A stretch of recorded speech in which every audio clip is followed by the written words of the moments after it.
So hey guys, welcome to your own channel Azological, one destination for all information.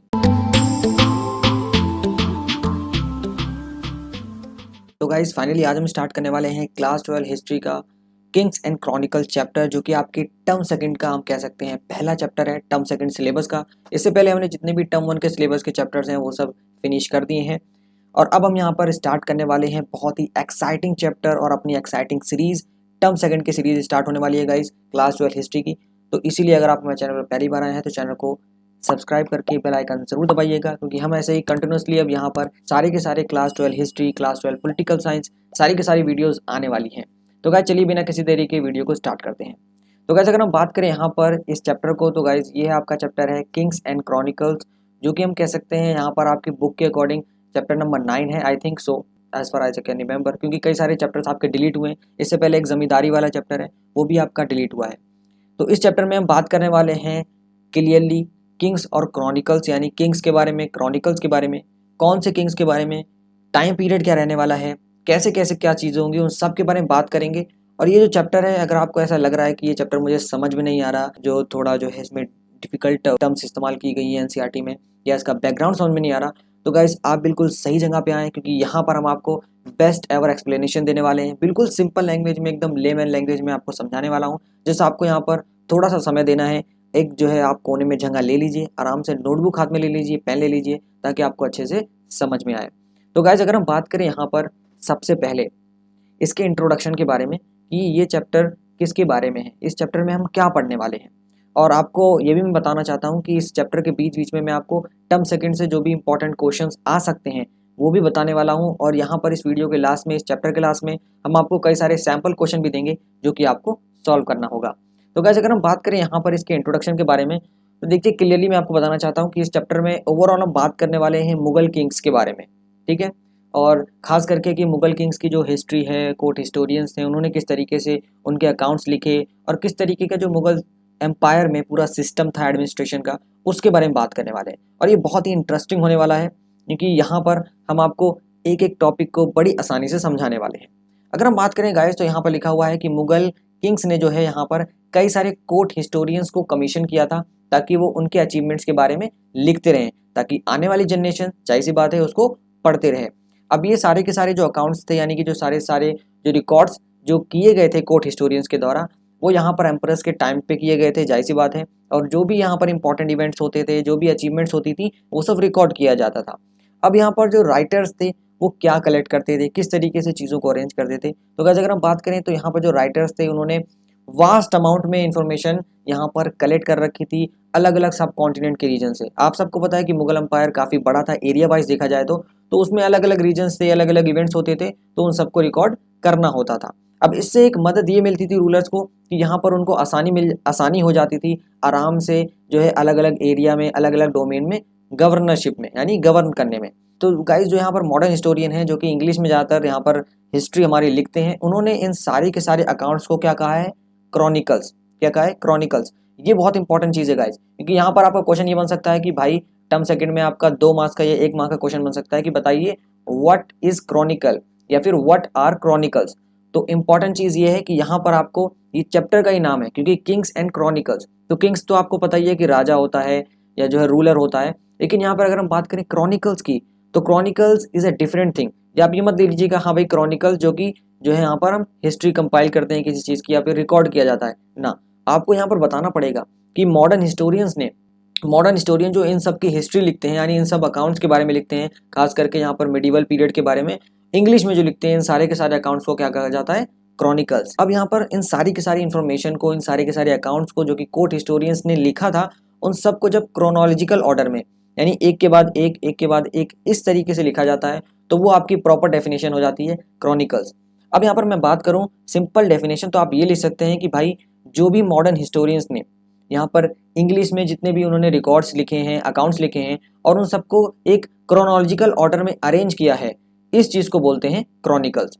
तो chronicles हम कह सकते हैं एक तरीके से बहुत ही एक इंडिस्पेंसिबल सोर्स है किसी भी स्कॉलर के लिए, जो भी यहाँ पर कोई भी हिस्ट्री लिखना चाहता है मुगल्स के ऊपर। अब आप सबको पता है कि क्रॉनिकल्स में या मॉडर्न हिस्टोरियंस ज़्यादातर स्टोर करते हैं इन्फॉर्मेशन, वो फैक्चुअल इन्फॉर्मेशन स्टोर करते हैं about the institution of Mughal state. और यहाँ पर इनका जो इंटेंशन है वो यही रहता है कि यहाँ पर कि जो मुगल रूलर्स ने किस इंटेंशन के साथ यहाँ पर अपनी जो मीनिंग है, उस चीज़ की मीनिंग है, या किस इंटेंशन के साथ जो अपना इंफॉर्मेशन है वो कन्वे करना चाह रहा है अपने डोमेन में। तो गाइज ये तो बात हो गई यहाँ पर हमारे इंट्रोडक्शन की कि भाई हम यहाँ पर जो है ओवरऑल मुगल के एडमिनिस्ट्रेशन, मुगल के हम कह सकते हैं एक तरीके से पूरा जो स्ट्रक्चर है, इंपीरियल स्ट्रक्चर है, उसके बारे में पढ़ने वाले हैं। तो अब हम बात करें यहाँ पर जो नेम है मुगल और इनकी एक ब्रीफ पॉलिटिकल हिस्ट्री के बारे में कि ये मुगल शब्द कहाँ से आया, इनका पॉलिटिकल बैकग्राउंड क्या है। तो अगर हम बात करें सबसे पहले यहाँ पर जो मुगल टर्म है वो आप सबको ही पता होगा, आप अपने सुना होगा पहले कि यहाँ पर ये जो टर्म है ये मंगोल से निकला है। मंगोल आज भी एक चाइना के पास में एक नेबरिंग कंट्री है, रशिया के आप नीचे देखेंगे वर्ल्ड मैप में तो एक छोटा सा देश है चाइना के ऊपर, वहाँ पे आपको लिखा होगा मंगोलिया। तो अब तो वो काफ़ी कम हो गया है, लेकिन चंगेज़ खान के टाइम पे काफ़ी बड़ा एरिया हुआ करता था जिसमें चाइना और रशिया के भी काफ़ी पार्ट्स आते थे। तो वहीं से यहाँ पे ये शब्द निकला है, उस टाइम से मंगोल शब्द से ही यहाँ पर जो वर्ड है वो मुगल बना है, यानी ड्राइव हुआ है। तो ये भी आपका एक क्वेश्चन आ सकता है। But the Mughal kings did not call themselves as the Mughals. लेकिन खासकर सरप्राइजिंग बात यह है कि मुगल जो किंग्स थे जितने भी, उन सब ने किसी ने भी अपने आप को मुगल्स नहीं पुकारा। They called themselves as Timurid. Timurid क्या होता है? तिमुरिद होते हैं तुर्किश रूलर के जो डिसेंडेंट होते हैं, यानी तुर्किश रूलर के जितने भी आगे चल के उनकी जो हम कह सकते हैं जनरेशन है, वो अपने आप को इन्होंने कहलाया और इसको कहते हैं तिमुरिद। तो ये चीज़ आपको ज़रूर याद रखनी है। अब यहाँ पर 16th सेंचुरी के आसपास गाइस यहाँ पर यूरोपियंस ने ये टर्म को यूज़ किया Mughal to describe the branch the family of the Timur. तो यहाँ पर तैमूर जो कि एक तरीके से हम कह सकते हैं डिसेंडेंट हेड हुआ करते थे मुगल के, और उन्हीं को हेड मान के ये अपने आप को क्या पुकारते थे? तिमुरिद। क्या पुकारते थे? तिमुरिद। जिसका मतलब है, जो सिग्निफाई करता है कि वो एक तुर्किश रूलर जिसका नाम तैमूर था, उसके जो है डिसेंडेंट थे। अब गाइज आप सबको पता है कि यहाँ पर जो फाउंडर हैं मुगल रूल के, या मैं कहूँ मुगल एम्पायर के, वो आप सबको पता है वो है ज़हीरुद्दीन बाबर। अब आपको कमेंट सेक्शन में एक इम्पॉर्टेंट जवाब वो ये देना है कि यहाँ पर आपको ये बताना है कि ज़हीरुद्दीन बाबर ने जब 1526 में ज़हीरुद्दीन बाबर इंडिया आया तो यहाँ पर उसने कौन सी बैटल लड़ी, पहला क्वेश्चन, ठीक है ना। और दूसरा क्वेश्चन ये है किसके साथ लड़ी, ठीक है, यहाँ पर किसके साथ लड़ी, ये आपको यहाँ पर ज़रूर बताना है कमेंट सेक्शन में। मैं देखता हूँ सबसे पहले कौन आंसर देता है। तो कैसे अगर हम बात करें यहाँ पर ज़हीरुद्दीन बाबर के बारे में, तो हम सबको पता है ये फाउंडर है मुगल एम्पायर का। खास बात ये है देखने वाली, आप सबको हो सकता है ना पता हो, बाबर को जो इसका होमलैंड था यानी कि जहाँ पर ये लोग रह रहे थे उज़्बेक में, ये उज़्बेक रीजन उस वक्त में मैं आपको बताते चलूँ, उज़्बेक रीजन अपने वक्त में बहुत बड़ा हुआ करता था। हालांकि अभी आप देखेंगे तो वो उज़्बेकिस्तान है, बाद में जो है उज़्बेकिस्तान जो है अभी उज़्बेकिस्तान आज के समय में काफ़ी ज़्यादा स्प्लिट हो गया है, लेकिन उस टाइम में जो उज़्बेकिस्तान, कजाकिस्तान, ये सब जो है ना, ये सारे के सारे देश जो थे वो पहले से ही यानी मिले हुए थे। अब जाके जो है अलग अलग देश बने हैं, यानी अलग अलग स्प्लिट हुए हैं। अब अगर हम बात करें यहाँ पर, तो यहाँ पर जो बाबर था उस टाइम उसको एक्सपेल्ड कर दिया गया था, यानी भगा दिया गया था, एक तरीके से कह सकते हैं एक्सपेल्ड कर दिया गया था। तो यहाँ पर उसने क्या किया, सबसे पहला जो अपना यहाँ पर, उसके बाद वहाँ से जब उसे एक्सपेल कर दिया गया तो उसके बाद यहाँ पर अफगानिस्तान में आज भी एक जगह है जिसका नाम आप सब जानते हैं, वो है काबुल। तो काबुल में यहाँ पर अपने लोगों के साथ बाबर ने इस्टेब्लिशमेंट किया। फिर उसके बाद 1526 में, आप सबको पता है 1526 में यहाँ पर वो आगे बढ़ा, ऑफकोर्स इंडियन सब कॉन्टिनेंट की तरफ बढ़ा, in search of territory and resources to satisfy the needs of his clan. तो यहाँ पर मैंने आपको जैसे बताया कि इसके साथ भी कई लोग हुआ करते थे, यानी क्लैन हुआ करते थे। अब जाहिर सी बात है, जब भी कोई एक हम कह सकते हैं एक जगह से दूसरी जगह कोई जाता है तो काफिला लेके चलता है, यानी क्लैन अपना कबीला लेके चलता है।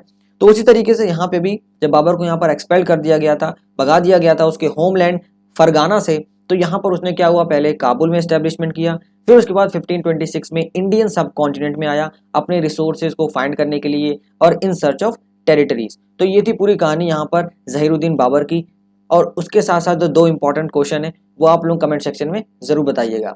अब अगर हम बात करें यहाँ पर ज़हीरुद्दीन बाबर के सन यानी नसीरुद्दीन हुमायूं की, तो गाइज यहाँ पर ऑफकोर्स आप सबको पता है Babur was succeeded by Humayun as a Mughal ruler in 1530। लेकिन एक ट्विस्ट यहाँ पर बहुत बड़ा ये है कि उस वक्त में यहाँ पर शेर शाह सूरी जो कि एक अफगान लीडर थे, यानी हम कह सकते हैं अफगान रूलर थे उस टाइम पे, तो वो भी यहाँ पर जो है बहुत ज़्यादा यहाँ पर जो है बैटल्स वगैरह लड़ रहे थे, बहुत बड़ी बड़ी अचीवमेंट्स उनकी भी हो रही थी उस टाइम पे। अब हुआ क्या कि यहाँ पर एक बैटल हुई दोनों के बीच में, हुमायूं और शेर शाह सूरी के बीच में। रिजल्ट क्या निकला? रिजल्ट ये निकला गाइज कि यहाँ पर शेर शाह सूरी ने हुमायूं को डिफीट कर दिया, जिसकी वजह से यहाँ पर जो है हुमायूं को भागना पड़ा जो है यहाँ पर बैटल हारने के बाद।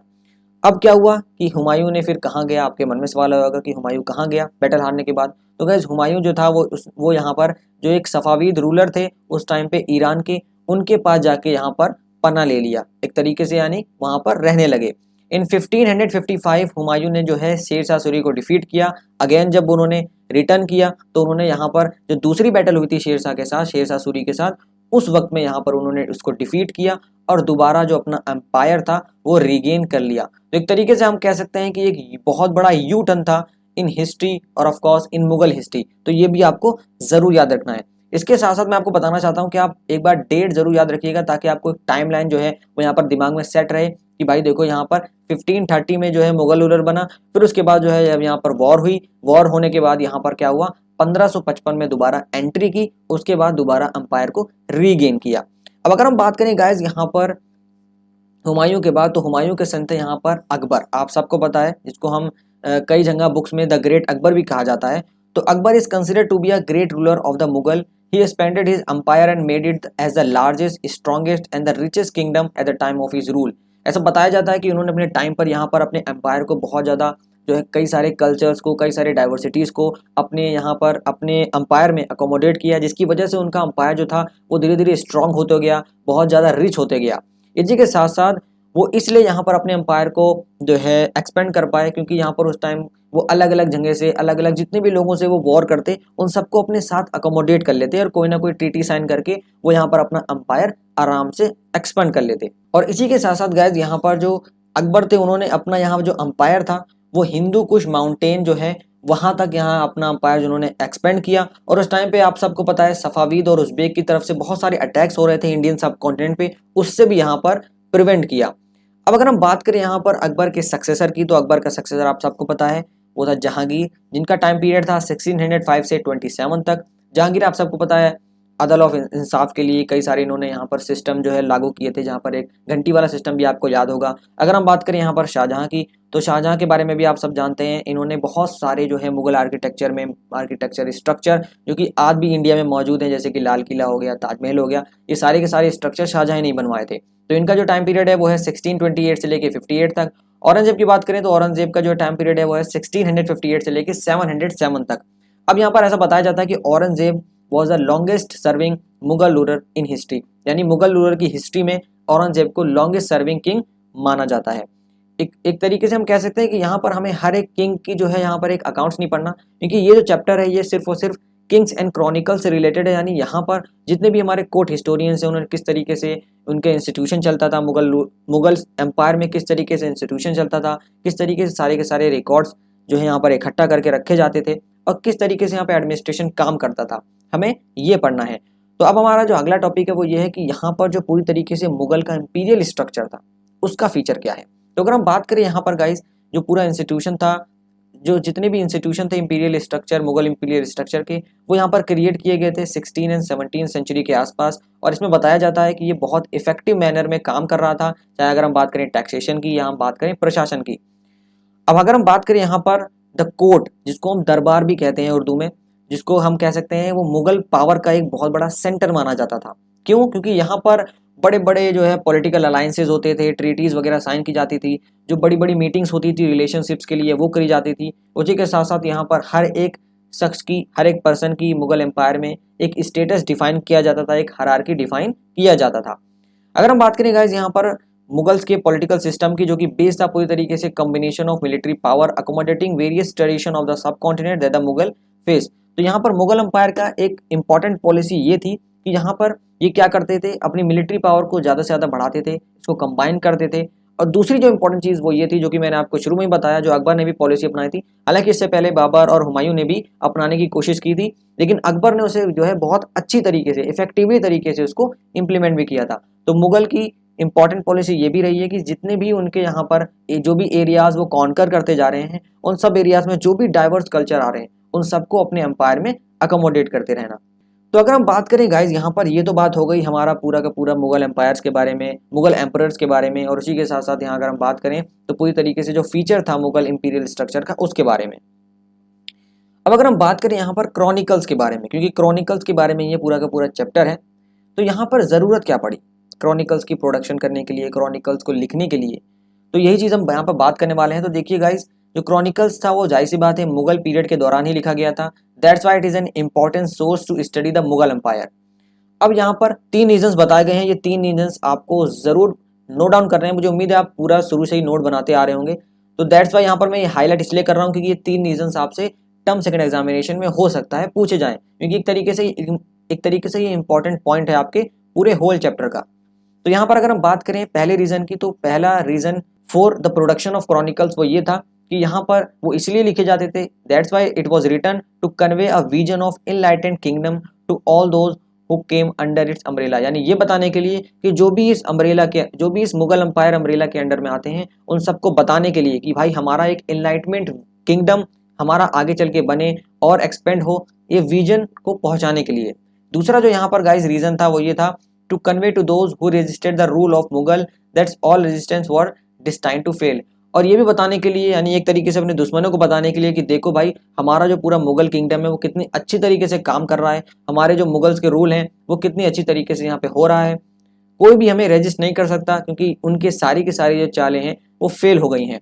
अब यहाँ पर जो तीसरा रीजन था वो ये था to ensure that there was an account of their rule for posterity. यानी अच्छे तरीके से यहाँ पर जो उनके रूल्स हैं उन सब आने वाले जनरेशन में, मैं आपको बताया, आने वाले जनरेशन अच्छे से समझ जाएं। पोस्टेरिटी का मतलब होता है कि आने वाली जो भी जनरेशन होगी, तो यहाँ पर जो भी यहाँ पर आने वाली जनरेशन होगी एक मुगल एम्परर के बाद, वो चाहता जरूर, भाई जाहिर सी बात है हर एक मुगल एम्परर चाहेगा कि मेरे बारे में, मेरे मरने के बाद भी लोग मुझे याद करें। तो दैट्स वाई ये एक रीजन हो सकता है, ये एक थर्ड रीजन था जिसकी वजह से यहाँ पर क्रॉनिकल्स की प्रोडक्शन की गई थी। अगर हम बात करें यहाँ पर क्रॉनिकल्स के ऑथर की, तो वो जाहिर सी बात है कोर्ट हिस्टोरियंस थे itself in Mughal empire. History जो थी वो यहाँ पर इस फोकस के साथ रिटर्न की गई थी कि यहाँ पर जो भी रूलर से रिलेटेड इवेंट्स हो रहे हैं, जितने भी इवेंट्स रूलर्स की पॉलिटिकल सिस्टम को, रूलर्स की पर्सनैलिटी को अफेक्ट करते हैं, उसकी फैमिली को अफेक्ट कर रहे हैं, या उसके कोर्ट को या नोबल्स को अफेक्ट कर रहे हैं, या कोई वॉर हो रही है, या कोई एडमिनिस्ट्रेटिव सिस्टम है, इन सारी की सारी चीज़ों को फोकस करते हुए यहाँ पर जो पूरा का पूरा क्रॉनिकल्स थे वो लिखे गए थे। अब यहाँ पर अगर हम बात करें तो बहुत सारे क्रॉनिकल्स लिखे गए अलग अलग मुगल एम्परर के लिए। उसमें सबसे फेमस है, आप सबको पता है, अकबरनामा, फिर उसके बाद शाहजहांनामा, फिर उसके बाद आलमगीरनामा जो कि औरंगजेब के टाइम पे लिखा गया था। Indicate that the history of the umpire and the court was synonymous with that of the umpire. यहाँ पर जो एक तरीके से जो एम्पायर है जो एक साथ साथ में चल रहा है with that of the umpire. अब अगर हम बात करें कि यहाँ पर ठीक है भाई क्रॉनिकल्स की प्रोडक्शन की गई थी, लेकिन मन में सवाल ये आता है कि यहाँ पर किस लैंग्वेज में क्रॉनिकल्स को लिखा गया था, ठीक है। और इसी के साथ साथ हम एक इंपॉर्टेंट चीज बताना चाहते हैं आपको कि यहाँ पर मुगल कोर्ट में जो ऑफिशियल लैंग्वेज यूज की गई थी वो पर्शियन लैंग्वेज थी। ये भी आपके 1 मार्कर क्वेश्चन में आ सकता है। तो यहाँ पे हम बात कर रहे थे कि कौन सी लैंग्वेज यूज की गई, तो जाहिर सी बात है मैंने आपको बताया अगर जो ऑफिशियल लैंग्वेज है उसी में क्रॉनिकल्स लिखा जाएगा, तो इसका मतलब है कि पर्शियन लैंग्वेज में यहाँ पे आपके ज्यादातर मेजोरिटी ऑफ द जो काम थे वो पर्शियन लैंग्वेज में, ऑफिशियली मुगल रूल में पर्शियन लैंग्वेज में लिखे जाते थे। अब मुगल्स वर चुगताई तुर्क, ऐसा बताया जाता है कि जो मुगल्स थे वो बाय ओरिजिन चुगताई तुर्क थे। ये आपको बहुत इंपॉर्टेंट है याद रखना, चुगताई तुर्क, ये बहुत ज्यादा रिपीट हुआ है क्वेश्चन प्रीवियस ईयर में भी। और एक तरीके से जो उनकी मदर लैंग्वेज थी वो टर्किश थी। अब आप सोच रहे होंगे यार इनकी मदर लैंग्वेज टर्किश है, ये पर्शियन लैंग्वेज यूज कर रहे हैं, क्या मामला है। तो मैं आपको बताना चाहता हूँ कि जो पहले रूलर थे बाबर, उन्होंने अपनी पोएट्री लिखी, बहुत सारी अपने जो है खुद से जो है हम कह सकते हैं ऑटोबायोग्राफी लिखी जिसको हम बाबरनामा भी कहते हैं। तो originally it was written in Turkish language by Babur. अब यहाँ पर जो पर्शियन थी वो एक तरीके से लीडिंग लैंग्वेज डेवलप हो रही थी मुगल रूल के दौरान इंडिया में। पर्शियन को धीरे धीरे कोर्ट लैंग्वेज एक्सेप्ट करा जाने लगा क्योंकि यहाँ पर इसके लिटरेरी राइटिंग्स भी बहुत ज़्यादा लिखे जाते थे। दिल्ली सल्तनत के टाइम पे भी यहाँ पर इसको बहुत ज़्यादा इस्तेमाल किया जाता था पोइट्रीज वगैरह में। और यहाँ पर एक तरीके से हम कह सकते हैं कि लोकल वेरिएंट्स में, यानी आम लोगों में, आम जनता में भी ये काफ़ी ज़्यादा फैल चुकी थी, जिसको हम कह सकते हैं कि एक तरीके से हिंदी और पर्शियन मिला के हिंदवी भी कहा जाने लगा था। तो दैट्स वाई यहाँ पर ऑफिशियली पर्शियन लैंग्वेज को अडॉप्ट किया गया for official work in Mughal rule. अब यहाँ पर ये अकबर था जिन्होंने पर्शियन लैंग्वेज को एक लीडिंग लैंग्वेज के तौर पर अडॉप्ट किया मुगल कोर्ट में। ये भी एक इंपॉर्टेंट क्वेश्चन है कि भाई कौन से रूलर ने यहाँ पर जो है पर्शियन लैंग्वेज को अडॉप्ट किया। आपके मन में सवाल आ रहा होगा क्या इससे पहले कोई रूल, जितने भी इससे पहले रूलर गुजरे हैं, क्या उन्होंने यहाँ पर पर्शियन लैंग्वेज को as an official language adopt नहीं किया? तो यहाँ पर आंसर है बिल्कुल भी नहीं। अकबर ने यहाँ पर जब देखा कि यहाँ पर एक लीडिंग लैंग्वेज के तौर पर उभर कर सामने आ रही है, देन अकबर ने यहाँ पर इसको अडॉप्ट किया एज एन ऑफिशियल लैंग्वेज। उससे पहले यहाँ पर टर्किश और पर्शियन मतलब मिक्सचर ऑफ लैंग्वेज का इस्तेमाल किया जाता था। अब कई सारी मुगल ऑफिशियल हिस्ट्रीज हैं जैसे कि अकबरनामा, ये सब के सब पर्शियन में लिखी गई थी। बहुत सारी क्रॉनिकल्स हैं जैसे कि बाबर के मेमोइर्स हैं, उन सबको बाद में टर्किश से पर्शियन में कन्वर्ट किया गया था। आपको ये भी बताना है कमेंट सेक्शन में कि वो कौन से शख्स थे जिन्होंने यहाँ पर टर्किश लैंग्वेज से पर्शियन में जो बाबर नामा था वो किस ऑथर ने यहाँ पर ट्रांसलेट किया था। अब यहाँ पर कई सारे हिस्टोरियंस थे, कोर्ट हिस्टोरियंस मुगल्स के, जिन्होंने यहाँ पर संस्कृत टेक्स्ट जैसे कि रामायण महाभारत को पर्शियन में यहाँ पर ट्रांसलेट किया गया था। अब रीज़न आपका यही हो सकता है क्योंकि यहाँ पर रामायण और महाभारत को पर्शियन में जो यहाँ पर कन्वर्ट करना एक तरीके से यहाँ पर हम कह सकते हैं कि एक यूनिटी को बढ़ावा देना, या हम कह सकते हैं अपने पॉलिटिकल सिस्टम में डाइवर्सिटी को अकोमोडेट करना। अब यहाँ पर महाभारत को भी जो है फिर उसके बाद ट्रांसलेट किया गया पर्शियन लैंग्वेज में, जिसका नाम दिया गया रज़्मनामा। ठीक है, अब यहाँ पर जिनकी पर्शियन के ऊपर कमांड थी उनको पावर और प्रेस्टीज हासिल थी, क्योंकि जाहिर सी बात है भाई पर्शियन इस्तेमाल हो रहा है तो जाहिर सी बात है जिसको पर्शियन आती होगी वो अच्छे से यहाँ पे ऑफिशियल वर्क करेगा, और ऑफिशियल वर्क जो करेगा तो उसके पास जाहिर सी बात है पावर भी आएगी और प्रेस्टीज भी आएगा। अब यहाँ पर जो पर्शियन थी वो किंग्स के द्वारा भी बोली जाती थी, इलाइट लोग भी बोलते थे, और जो रॉयल कोर्ट में काम करते थे वो सब के सब पर्शियन का इस्तेमाल करते थे।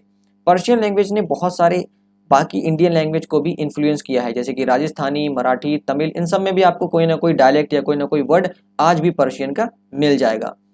अब एक तरीके से हम कह सकते हैं कि बाद में धीरे धीरे करके ये इंडियनाइज हो गई by observing idioms and vocabulary from the Indian languages. ठीक है गाइस, तो धीरे धीरे यहाँ पर ये इंडियनाइज होना शुरू हो गई, और ऐसा बताया जाता है, ऐसा कि हालांकि चैप्टर में नहीं लिखा, कि जो उर्दू लैंग्वेज है वो भी यहाँ पे पर्शियन से ही धीरे धीरे, पर्शियन और हिंदी से ही धीरे धीरे निकल कर आई है।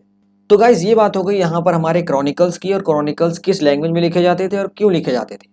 अब अगर हम बात करें यहाँ पर मैन्युस्क्रिप्ट्स के बारे में, तो मैन्युस्क्रिप्ट का सबसे पहले मैं आपको मतलब बता दूं कि मैन्युस्क्रिप्ट का मतलब होता है जो भी हैंड रिटन रिकॉर्ड लिखे जाते थे, कोर्ट हिस्टोरियंस जो खुद लिखते थे मुगल एम्पायर में, उन्हीं को कहा जाता है मैन्युस्क्रिप्ट। और जरूरी नहीं मुगल एम्पायर में, किसी भी एम्पायर में, किसी भी जो है हिस्टोरिकल पीरियड में जो भी यहाँ पर कोर्ट हिस्टोरियंस के द्वारा एट दैट टाइम लिखा जाता था हैंड रिटन, उसे मैन्युस्क्रिप्ट कहते थे। अब यहाँ पर कई सारी बुक जो थी वो मुगल इंडिया में लिखी गई थी, जिनको मैन्युस्क्रिप्ट कहा जाता है, जो कि हैंड रिटन थी, जैसे कि मैंने को बताया भी। मैन्युस्क्रिप्ट का प्रोडक्शन का काम था वो जो है यहाँ पर इंपीरियल किताब खाना एक होता था, वहाँ पर किया जाता था। यानी हर एक मुगल एम्परर के टाइम पे एक किताब खाना होता था, जिसको हम लाइब्रेरी भी कह सकते हैं फॉर्मली। तो उस टाइम पे वहाँ पर जो है मैन्युस्क्रिप्ट की प्रोडक्शन की जाती थी। फिर उसके बाद क्या हुआ, धीरे धीरे फिर इसे लाइब्रेरी बोला जाने लगा। Then it was scriptorium, that is it was a place where emperor collection of manuscript was kept and new manuscript were produced। फिर ये धीरे धीरे वो जगह बन गई जहाँ पर किंग्स से रिलेटेड जितनी भी जानकारी है, उसके इवेंट्स हैं, वो सब यहाँ पर लिखे जाने लगे, और धीरे धीरे एक तरीके से हम कह सकते हैं नए नए मैन्युस्क्रिप्ट्स प्रोड्यूस होना स्टार्ट हो गए। अब यहाँ पे अगर हम बात करें कि कौन कौन से टास्क थे जो कि इन्वॉल्व थे in creating manuscript in the Mughal empire, तो यहाँ पर सबसे पहला जो इंपॉर्टेंट टास्क था वो ये था कि यहाँ पर जो मैन्युस्क्रिप्ट थे उनमें कई सारे टास्क इन्वॉल्व थे, यानी मैन्युस्क्रिप्ट बनाते समय कौन कौन से टास्क थे हम ये बात कर रहे हैं। तो उस टाइम यहाँ पर पेपर मेकर्स की जरूरत पड़ती थी, जो कि यहाँ पर मैन्युस्क्रिप्ट के फॉलियोज वगैरह पेपर मेकर्स जो यानी पेपर बनाते थे। फिर उसके बाद यहाँ पर स्क्राइबर की जरूरत पड़ती थी, जो कि स्क्राइब या कैलीग्राफी करती थी। कैलीग्राफी होता है एक तरीके से, मैं आपको बताऊंगा, आगे टॉपिक है, that's why I am not explaining it, लेकिन मैं आपको बता देता हूँ कैलीग्राफर जो थे वो यहाँ पर टेक्स्ट वगैरह को कॉपी करते थे। फिर उसके बाद यहाँ पर गिल्डर्स होते थे जो कि पेजेस वगैरह को इल्यूमिनेट करते थे, एकदम अच्छी तरीके से डिजाइन करते थे। फिर उसके बाद यहाँ पर पेंटर्स होते थे जो कि यहाँ पर हर एक टेक्स्ट में थे कुछ ना कुछ सीन बनाते थे, क्योंकि आज भी आप देखेंगे आपकी बुक में कोई ना कोई यहाँ पर पिक्चर होती है, देन उसके बाद आपकी स्टोरी होती है जो फैसिनेटिंग बुक्स होती है। तो इस तरीके से उस टाइम पे यही होता था। फिर उसके बाद यहाँ पर लास्टली बुक बाइंडर्स होते थे जो अच्छी तरीके से सारे के सारे फोलियोज को, सारे के सारे पेजेस को कंपाइल करते थे एकदम ऑर्डर में, और फिर उसके बाद उन्हें ऑर्नामेंटल कवर्स में लगा देते थे। अब अगर हम बात करें जो फिनिश पूरी मैन्युस्क्रिप्ट तैयार होती थी उसे एक प्रीशियस ऑब्जेक्ट माना जाता था। प्रीशियस ऑब्जेक्ट यानी बहुत ही कीमती ऑब्जेक्ट, जैसे हम कह सकते हैं गोल्ड, सिल्वर, इस तरीके से उसे प्रीशियस ऑब्जेक्ट माना जाता था। यानी उसमें बहुत अच्छी तरीके से सारे के सारे इंटेलेक्चुअल वर्क किए जाते थे ब्यूटी के साथ।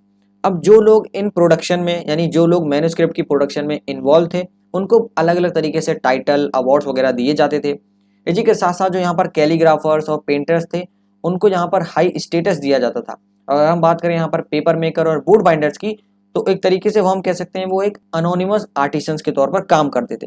ठीक है, तो यहाँ पर हम कह सकते हैं जैसे एक तरीके से फिल्म में हीरो होता है जो कि लीड रोल अदा करता है और सामने आता है, लेकिन यहाँ पर अगर हम बात करें राइटर की, तो वो एक तरीके से अनोनिमस होता है, यानी वो अनोनिमस आर्टिस्ट होता है। तो इस तरीके से हम कह सकते हैं कि पेपर मेकर और बुक बाइंडर्स यहाँ पर अजनबी थे, यानी वो यहाँ पर सामने नहीं आए, अनोनिमस थे। और अगर हम बात करें यहाँ पर कैलीग्राफर्स और पेंटर्स की, तो उनका तो भाई जाहिर सी बात है मेंशन किया गया था, यहाँ पर मेंशन किया जाता था कि पेपर में यहाँ भाई इस मैन्युस्क्रिप्ट को इस शख्स ने, इस पर्सन ने ऑथर किया है।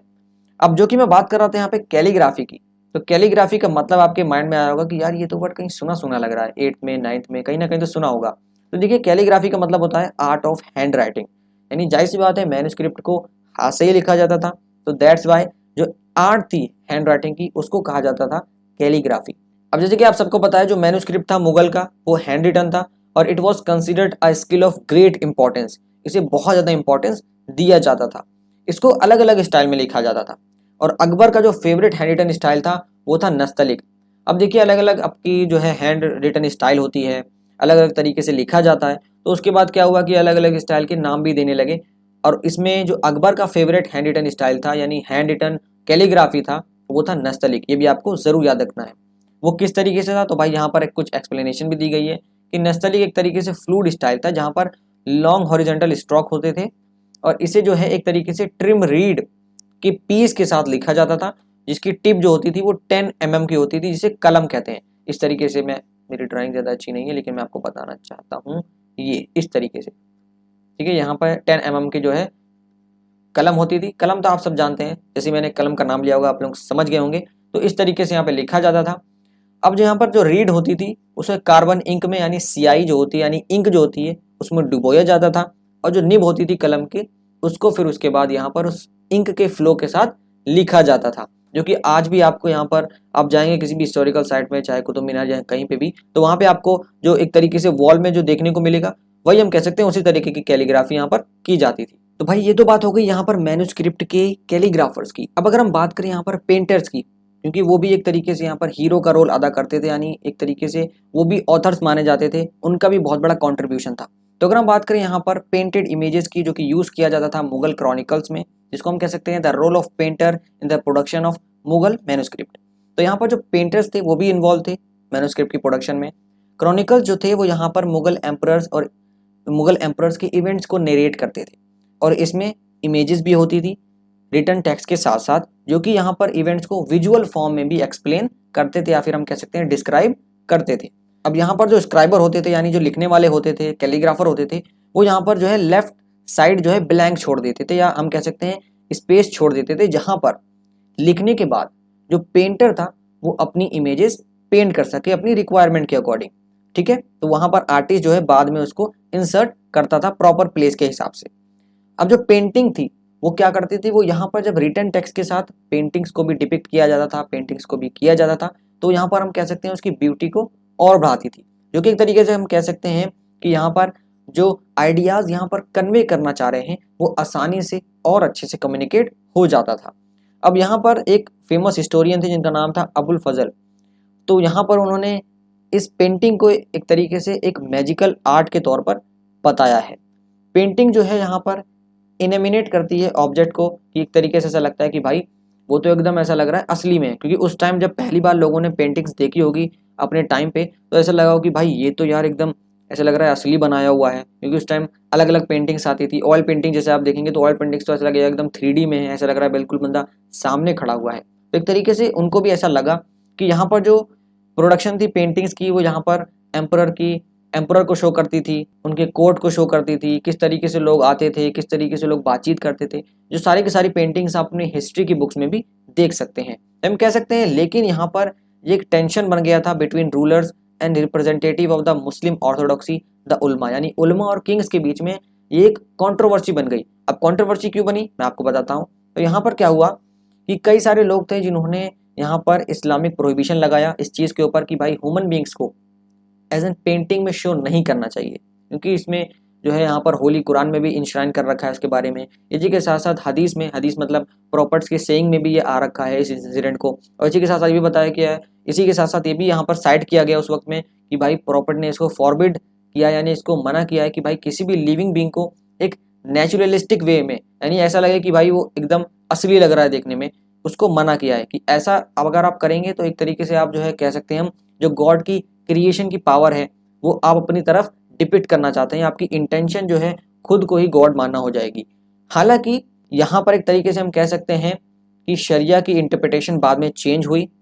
जो यहाँ पर प्रोफेट की सेइंग थी और कुरान की जो वर्स थी उसको अलग तरीके से लिया जाता था। अब बाद में जब इसकी इंटरप्रिटेशन हुई तो उसमें थोड़ा बदलाव आना शुरू हो गया। एक तरीके से हम कह सकते हैं पहले माना जाता था कि एक तरीके से फंक्शन है जो कि सिर्फ और सिर्फ एक्सक्लूसिवली गॉड को ही बिलोंग करता है, लेकिन बाद में जब इंटरप्रिटेशन चेंज हुई टाइम के साथ तो यहाँ पर क्या हुआ कि लोगों ने फिर इसे धीरे धीरे एक्सेप्ट करना शुरू कर दिया। अब इसके साथ साथ कई सारे सोशल ग्रुप जो थे उन्होंने यहाँ पर इस्लामिक ट्रेडिशन को अलग अलग वेज में इंटरप्रिटेट किया। हर एक ग्रुप अपना अपना अपना जो है अंडरस्टैंडिंग सामने रखता था कि भाई इस चीज़ को लेकर हमारा ये ओपिनियन है, इस चीज़ को लेकर हमारा ये ओपिनियन है। और कई सारे लोग जो है अपनी पॉलिटिकल नीड के हिसाब से भी यहाँ पर अपने ओपिनियन को आगे रखते थे। अब यहाँ पर कई सारे मुस्लिम रूलर्स थे, कई सारे एशियन रीजन में, जिन्होंने अपने आप को पेंटिंग में दर्शाया है, यानी एक तरीके से उनका कोर्ट का सीन, उनके अपने आप को एक तरीके से उनके कोर्ट के सीन को और अपने आप को एक पेंटिंग में दर्शाया है। अब यहाँ पर सारे के सारे जो नए नए आर्टिस्ट आते थे उन सबको ट्रेन किया जाता वर्कशॉप में। एक तरीके से कोड बनाया गया था under the rule of Safavid king, यानी सफाविद किंग ने यहाँ पर इनके लिए बाकायदा एक वर्कशॉप भी बनवाया था। अब कई सारे आर्टिस्ट थे बहुत फेमस उस टाइम पे, जैसे कि बेहजाद, जिन्होंने यहाँ पर कल्चरल फेम को स्प्रेड करने में यहाँ पर काफ़ी ज़्यादा कंट्रीब्यूशन दिया था, जो कि सफाविद कोड में काम करते थे। अब कई सारे आर्टिस्ट जो है ईरान से इंडिया आए ड्यूरिंग द मुगल रूल। कई सारे आर्टिस्ट अगर हम बताएं आपको नाम, तो यहाँ पर पहला नाम है मीर सैयद अली, फिर उसके बाद अब्दुल समाद। इन सब ने जो है हुमायूं जब यहाँ पर रिटर्न आए थे 1555 में, जो कि मैं आपको बताया था, तो रिटर्न आते समय ये सारे के सारे आर्टिस्ट भी उसके साथ आए थे। और अगर हम बात करें यहाँ पर तो बाकी कई सारे आर्टिस्ट इंडिपेंडेंटली भी यहाँ पर दिल्ली की तरफ आए थे इन सर्च ऑफ जॉब अपॉर्चुनिटीज या फिर उनकी खुद की अपॉर्चुनिटीज के लिए। तो भाई ये तो बात हो गई हमारी यहाँ पर कैलीग्राफीज की, पेंटिंग्स की। इसके पीछे स्लाइड में अभी मैंने आपको एक नाम बताया था एक कोर्ट हिस्टोरियन का, जिनका नाम था अबुल फजल। इनको काफ़ी ज़्यादा मेंशन किया जाता है क्योंकि इन्होंने बहुत बड़ा रोल अदा किया था अकबर की पूरे के पूरे जो एम्पायर है उसके अकाउंट्स को रिकॉर्ड करने में। और इनकी एक फेमस यहाँ पर वर्क भी है जिसका नाम है अकबरनामा, जो कि आप यहाँ पर पिक्चर में भी देख सकते हैं। हालांकि ओरिजिनली जो है पर्शियन में इसको लिखा गया था, लेकिन ये जो आप अभी देख रहे हैं ये जो कवर पेज है ये इंग्लिश का, यानी इसको बाद में इंग्लिश में ट्रांसलेट किया गया था। तो यहाँ पर हम कह सकते हैं अबुल फजल जो कि एक ऑथर थे अकबरनामा के, और he was well verse with Arabic, Persian, Greek, philosophy and Sufism. इसी के साथ साथ ही वॉज फोर्सफुल डिबेटर, यानी बहुत अच्छे डिबेटर भी थे, इंडिपेंडेंट थिंकर भी थे, जिन्होंने यहाँ पर कंसिस्टेंटली जो कंजर्वेटिव उलमा थे, यानी पुराने उलमा जो थे यहाँ पर पुरानी थिंकिंग के, उनके खिलाफ भी यहाँ पर अपोजिशन किया था। This quality impress Akbar. इन सारी क्वालिटीज़ को जो है क्या हुआ, अकबर इम्प्रेस हुए इन सारी की सारी क्वालिटीज़ को। उन्होंने कहा कि अबुल फजल एक तरीके से मेरे एडवाइज़र के तौर पर बहुत अच्छा रहेगा। तो उसके बाद क्या हुआ कि बाद में वो जो है अकबर की पॉलिसीज़ के स्पोक्स पर्सन बन गए। अब यहाँ पर जो एम्परर का ऑब्जेक्टिव था वो ये था कि यहाँ पर जो हमारा पूरा का पूरा स्टेट है, पूरा का पूरा एम्पायर है, उसको हमें रिलीजियस ऑर्थोडॉक्सी से आज़ाद करना है। अगर हम बात करें यहाँ पर अबुल फजल के रोल की एज अ कोर्ट हिस्टोरियन, तो यहाँ पर उन्होंने यहाँ पर सारे के सारे जो आइडियाज़ थे जो भी एसोसिएटेड थे अकबर के साथ, उन सबको भी शेप किया है और उन सबको अच्छे से आर्टिकुलेट और कंपाइल भी किया है। हालांकि बाद में जो है एक शख्स थे जिनका नाम था बीर सिंह बुंडेला, उन्होंने यहाँ पर अबुल फजल को मर्डर कर दिया, यानी उनका मर्डर कर दिया था। और फिर उसके बाद यहाँ पर प्रिंस सलीम जहांगीर जो थे, ऐसा बताया जाता है कि जहांगीर के साथ मिल के ये जो है मर्डर जो है पूरी कॉन्स्पिरेसी की गई थी। अब यहाँ पे अगर हम बात करें अकबरनामा की, जो कि अबुल फजल के द्वारा लिखा गया था, तो Akbarnama is one of the most illustrated official history. अब ये जो मैन्युस्क्रिप्ट है इसमें लगभग बात करें तो यहाँ पर 150 फुल और डबल पेज पेंटिंग्स हैं, बैटल्स की, सीजेस की, हंट्स की, बिल्डिंग कंस्ट्रक्शन की और कोर्ट के सीन की। 1589 में यहाँ पर अबुल फजल ने अकबरनामा पे काम करना शुरू किया और 13 साल तक ये यहाँ पर काम किया। इन्होंने बाद में क्या किया, इस ड्राफ्ट को लगातार जो है रिवाइज भी करते रहे। अब एक तरीके से हम कह सकते हैं जो क्रॉनिकल है वो एक तरीके से बहुत सारे सोर्सेज के ऊपर बेस है। यहाँ पर कुछ एक्चुअल रिकॉर्ड्स भी हैं इवेंट के, यानी जिसको हम वाकई भी कह सकते हैं, यानी वाकई बोलते हैं नहीं उर्दू में, वाकई ये सच है। तो इस तरीके से जो एक्चुअल रिकॉर्ड्स है वो भी रिकॉर्ड किए गए। फिर उसके बाद यहाँ पर कई सारे ऑफिशियल डॉक्यूमेंट्स भी रिकॉर्ड किए गए, कई सारे ऑरल टेस्टिमोनीज, यानी जो गवाही है, यानी एक तरीके से जो हम कह सकते हैं जो अपने हिसाब से लोग ओरल स्टेटमेंट देते हैं, उन सबको भी रिकॉर्ड किया गया। और खासकर ये जो ओरल टेस्टिमोनीज थे ये सारे के सारे नॉलेजेबल पर्सन्स के ही रिकॉर्ड किए गए थे। तो यहाँ पर अगर हम एक और इम्पॉर्टेंट चीज़ आपको बताते चलें कि यहाँ पर जो अकबरनामा है उसको 3 बुक्स में डिवाइड किया गया। जैसे कि मैंने आपको बताया कि यहाँ पर वॉल्यूम्स थी, 3 बुक्स में डिवाइड किया गया। जो पहली 2 बुक्स थी उनको वो एक तरीके से क्रॉनिकल्स थी, और जो तीसरी बुक थी उसका नाम था आईने अकबरी। अब यहाँ पे जो फर्स्ट वॉल्यूम है उसमें क्या है, तो जाहिर सी बात है वो क्रॉनिकल है, तो उसमें ज़्यादातर अकाउंट्स और रिकॉर्ड्स ही होंगे, जहाँ पर जो है पूरी तरीके से एक हिस्ट्री है मैनकाइंड की, आदम से लेकर पूरा जो है एक साइकिल बनाई गई है अकबर तक, जहाँ बताया गया है कि हाँ भाई ये इस तरीके से यहाँ पर आदम से लेके, जो कि एडम माने जाते हैं क्रिश्चियन में भी और इस्लाम में भी, तो एडम जो कि फर्स्ट पर्सन माने जाते हैं ऑन अर्थ, तो यहाँ पर उनके बारे में भी बहुत अच्छी तरीके से यहाँ पर फर्स्ट वॉल्यूम में बताया गया, जो कि जिसमें यहाँ पर काम करने में 30 साल लग गए। फिर उसके बाद यहाँ पर जो सेकंड वॉल्यूम था वो यहाँ पर 46 रेगनल ईयर यानी 601 में क्लोज हुआ। फिर उसके बाद अकबरनामा लिखा गया, ताकि यहाँ पर एक डिटेल इन्फॉर्मेशन दिया जा सके अकबर के टाइम के पॉलिटिकल इवेंट्स की और पॉलिटिकल सिस्टम की। जैसे कि हम सबको पता है कि अकबरनामा एक तरीके से लिखा गया था ताकि एक डिटेल डिस्क्रिप्शन दिया जा सके in a traditional sense of recording politically significant events across time, यानी टाइम के अकॉर्डिंग जितने भी इवेंट्स होते जा रहे हैं उन सबको एक क्रोनोलॉजिकल ऑर्डर में आर्टिकुलेट किया जा सके। और ऑफ कोर्स जैसे कि बाकी सारी बुक्स में, बाकी सारी मैन्युस्क्रिप्ट में पेंटिंग्स वगैरह को इंक्लूड किया गया, तो यहाँ पर अकबरनामा में भी जो ओरिजिनल अकबरनामा लिखा गया था उसमें भी पेंटिंग्स का इस्तेमाल किया गया था। आईने अकबरी हम कह सकते हैं एक तरीके से यहाँ पर मुगल एम्पायर को एज अ प्रेजेंट किया गया कि देखो भाई मुगल एम्पायर में डाइवर्स पॉपुलेशन अकोमोडेट हो चुकी है, यानी कई सारी पॉपुलेशन रहती है, अलग अलग रिलीजियन के लोग रहते हैं यहाँ पर, हिंदूज, जैन्स, बुद्धिस्ट, मुस्लिम, और एक तरीके से कंपोजिट कल्चर है पूरा का पूरा मुगल एम्पायर में। अगर हम बात करें यहाँ पर अबुल फजल के लिखने के तरीके की, तो एक तरीके से ऐसे लैंग्वेज में ये लिखते थे जो एक तरीके से एक पैटर्न बनाता था, यानी जो ऐसा लगता था कि भाई एक रिदम में लिखा जा रहा है। और ज़्यादातर जो लिखते थे वो सारे के सारे टेक्स्ट जो है लाउड वॉइस में ही, यानी लाउड नॉइस में ही बोले जाते थे। और इसी वजह से गाइज यहाँ पर जो है जो अबुल फजल थे वो धीरे धीरे फेमस होना शुरू हो गए। इनका एक तरीके से एक यूनिक स्टाइल बन गया था। तो यहाँ पर जो ज़्यादातर कोर्ट हिस्टोरियंस थे, जो राइटर्स थे, उन सब की अबुल फजल जो थे वो एक तरीके से बहुत बड़ी इंस्पिरेशन बन चुके थे। तो गाइज यहाँ पर अकबरनामा के साथ साथ आपने बादशाहनामा के बारे में तो जरूर सुना होगा। जैसे कि हम देख सकते हैं पिक्चर भी, ये यहाँ पर ओरिजिनल एक तरीके से फ्रंट पेज है, ओरिजिनल फ्रंट पेज जो कि पर्शियन में लिखा गया था बादशाहनामा का। तो यहाँ पर एक स्टूडेंट थे जिनका नाम था अब्दुल हामिद लाहौरी, जो कि एक तरीके से स्टूडेंट थे अबुल फजल के। तो यहाँ पर गाइज इनको बादशाहनामा का ऑथर माना जाता है। बादशाहनामा की बात करें तो यहाँ पर बादशाहनामा एक तरीके से शाहजहां के टाइम पे लिखा गया था, जहाँ पर उनके टैलेंट्स और जो एक तरीके से उनका पूरा का पूरा इवेंट्स है पूरे के पूरे क्रॉनिकल ऑर्डर में वो आर्टिकुलेट किया गया था। और एक तरीके से यहाँ पर अकबरनामा के मॉडल पे ही यहाँ पर जो बादशाहनामा था वो लिखा गया था। बादशाहनामा हम कह सकते हैं एक तरीके से ऑफिशियल हिस्ट्री है। ये 3 वॉल्यूम्स में है, यानी 3 दफ्तर में, 3 दफ्तर में है, जो 10 लूनर ईयर्स में लिखे गए थे। लाहौरी ने पहला और दूसरा वॉल्यूम जो यहाँ पर लिखा था, जहाँ पर पूरी तरीके से जो एम्परर रूल के शाहजहां के टाइम के जो पहले 2 दशक थे उसके बारे में थे, यानी उसके रिकॉर्ड से। फिर उसके बाद सादुल्ला खान और शाहजहां के जो वजीर थे सादुल्ला खान, उन्होंने बाद में इस वॉल्यूम्स को रिवाइज किया था। इसके साथ साथ जो हिस्टोरियन एक थे जिनका नाम यहाँ पर था वारिस, तो उन्होंने यहाँ पर इस चीज़ को यहाँ पर 3rd डिकेड में दोबारा क्रॉनिकल करा, यानी दोबारा उस काम को आगे कंप्लीट किया। उसके बाद आप सबको पता है ब्रिटिश एडमिनिस्ट्रेटर्स जो थे उन्होंने यहाँ पर इंडियन हिस्ट्री को जब पढ़ना स्टार्ट किया था तो एक तरीके से उनको बहुत अच्छी तरीके से नॉलेज मिल गई थी। क्या हुआ कि यहाँ पर इस नॉलेज को इस्तेमाल करके उन्होंने यहाँ पर अंडरस्टैंड किया कि किस तरीके से पूरे के पूरे सब कॉन्टिनेंट में कैसा कल्चर है, कैसे टाइम पे यहाँ पर एम्पायर ने रूल किया था, किस माइंडसेट के साथ रूल किया था, किस एडमिनिस्ट्रेशन के साथ रूल किया था। एक तरीके से हम कह सकते हैं कि अकबरनामा और बादशाहनामा एक ऑफिशियल हिस्ट्री रिकॉर्ड है, जो कि आज भी हिस्टोरियंस के लिए एक बहुत बड़ी हम कह सकते हैं एसेट है पूरे के पूरे मुगल एम्पायर और हिस्टोरिकल एस्पेक्ट को समझने के लिए।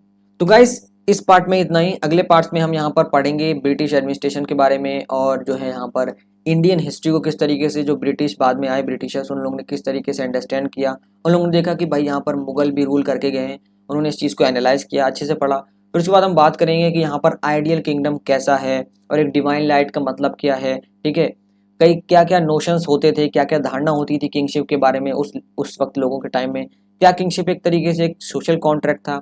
हम फिर उसके बाद कई सारी पॉलिसीज़ की भी बात करेंगे कि यहाँ पर कौन कौन सी पॉलिसीज़ जो थी वो काफ़ी फेमस थी, खास करके सोली कुल, उन सब के बारे में बड़े ही सिंपल और ईजी लैंग्वेज में हम बताने वाले हैं कि कैसे क्या क्या सिस्टम पूरा चलता आ रहा है। कैपिटल्स कोर्ट्स मुगल्स के, मुगल कैपिटल्स कौन कौन से थे, किस तरीके से मुगल कैपिटल्स को शिफ्ट किया गया। उसके बाद हम बात करेंगे यहाँ पर कौन कौन से सोशल कंट्रोल होते थे मुगल कोर्ट में, कौन कौन सी फॉर्म ऑफ सैल्यूटेशन होती थी, ठीक है, डेली रूटीन फेस्टिवल क्या क्या होते थे मुगल कोर्ट में, क्या यहाँ पर कुछ नॉन मुस्लिम के फेस्टिवल्स भी होते थे, तो और भी बहुत सारी चीज़ों के बारे में बात करने वाले हैं। कुल मिला के देखा जाए तो यहाँ पर इस पूरे पार्ट में हमने यहाँ पर कवर कर लिया है एक इंट्रोडक्शन, एक पूरा का पूरा क्रॉनिकल डेटा कि किस तरीके से यहाँ पर चीज़ों को आर्टिकुलेट किया जाता था, कैसे कैसे यहाँ पर कौन कौन से किंग्स के टाइम पे क्या क्या चीज़ें यहाँ पर लिखी गई थी। अगला पार्ट बहुत ही इंटरेस्टिंग होने वाला है क्योंकि हम यहाँ पर और ही डिटेल में, जैसे मैंने आपको बताया, सारे के सारे टॉपिक्स कवर करने वाले हैं। तो मिलते हैं आपसे नेक्स्ट वीडियो में, तब तक के लिए जय हिंद, जय भारत।